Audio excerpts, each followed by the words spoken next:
আসসালামু আলাইকুম ভিউয়ার্স, আশা করি সবাই ভালো আছেন। ইনশাল্লাহ আমিও ভালো আছি। বরাবরের মতো আরেকটি ভিডিও নিয়ে উপস্থিত হলাম আপনাদের মাঝে। এক ঘন্টার মধ্যে নারীকে বিছানায় আনার তাবিজ, ভয়ঙ্কর কালো জাদু, সিপলি, শয়তানি তাবিজ, এগুলোর ওপর কোনো কালো জাদু বিদ্যা হয় না। কেউ যদি বলতে পারে যে না এর ওপরও কালো জাদু বিদ্যা আছে, আমি ওপেন চ্যালেঞ্জ করলাম, তার আমি গোলামি করব। এগুলোর ওপর আর কালো জাদু বিদ্যা বলে হয় না কোনো কিছু। এগুলো হচ্ছে সর্বোচ্চ মানের ভয়ঙ্কর কালো জাদু বিদ্যা, যেগুলো প্রয়োগ করলে মুহূর্তের মধ্যে আপনি নারীকে নিয়ে আসতে পারবেন। একটা নারীকে মুহূর্তের মধ্যে আপনি নিয়ে আসতে পারবেন আপনার বাড়িতে, আপনার বিছানায়, যা খুশি তাই করতে পারবেন। কিন্তু দুঃখজনক বিষয় হচ্ছে, যাদের কাছে এই জিনিসগুলো, এই বিদ্যাগুলো আছে, তারা কখনো প্রকাশ করতে চায় না। এটাই হচ্ছে মূল সমস্যা। তো আপনারা ভালোভাবেই জানেন আমার ইউটিউব চ্যানেলে আমি কখনো কোনো কিছু হাইড করে রাখি না।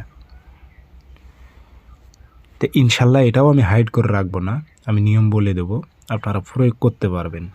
তবে প্রয়োগটা করতে গেলে আপনাকে নিজের শরীরটা বন্ধ করে নিয়ে কাজ করবেন, কারণ এগুলো কালো জাদুবিদ্যা, নিজ দায়িত্বে প্রয়োগ করতে হবে। 1 ঘন্টার মধ্যে আপনি সুন্দরী, রমণী যেই বলেন না কেন, তাকে আপনি নিয়ে চলে আসতে পারবেন। একদম একেবারে বাসায় নিয়ে আসতে পারবেন। সে বিছানা পর্যন্ত শুইতে বাধ্য থাকবে, বলে দিলাম, চ্যালেঞ্জ করলাম আমি ওপেনভাবে। আর যদি আপনারা আমার থেকে কাজ শিখতে চান, আমার যোগাযোগ নাম্বার কিন্তু একটাই, প্রতারিত হবেন না, অসংখ্য ভিডিও কপি হয়ে গেছে। আর যারা কাজ করে নেবেন গ্যারান্টিযুক্তভাবে, ওপেনভাবে কথা বলতে পারেন আমার সঙ্গে, গ্যারান্টিভাবে কাজ করবে, গ্যারান্টিযুক্তভাবে। কয় ঘন্টায় নারীকে এনে নেবেন, আমি এনে দেবো, কিন্তু আমার উচিত মূল্য আমাকে হাদিয়া দিতে হবে।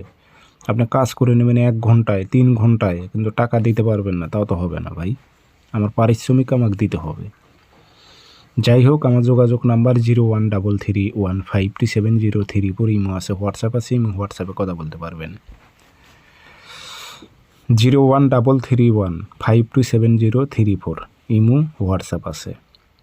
তাবিজটা ফটোকপি করবেন যে কোনো দিন, শনিবার অথবা মঙ্গলবার সকালের টাইমে 7টা-8টার দিক, পাক পবিত্র হয়ে বসে কাঁচি দিয়ে কেটে নেবেন। নাম উদ্দেশ্য উল্লেখ করে দেবেন, যে প্রচুর পরিমাণ আগরবাতির ধোয়া দেবেন যেন জাগ্রত হয়ে যায়। আতর ছিটায় দিয়ে লোয়ার মাদুলিতে ভরে ওই রমণী বলেন, রূপসী বলেন, যুবতী নারী বলেন, ওর চলাচলের পথে গিরে দেবেন।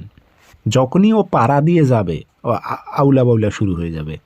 আপনার কথা শুরু হয়ে গেল মনে হলো, আপনার কাছে ছুটে আসবে, বাড়িতে আর টিকেই থাকতে পারবে না। চ্যালেঞ্জ দিলাম আমি।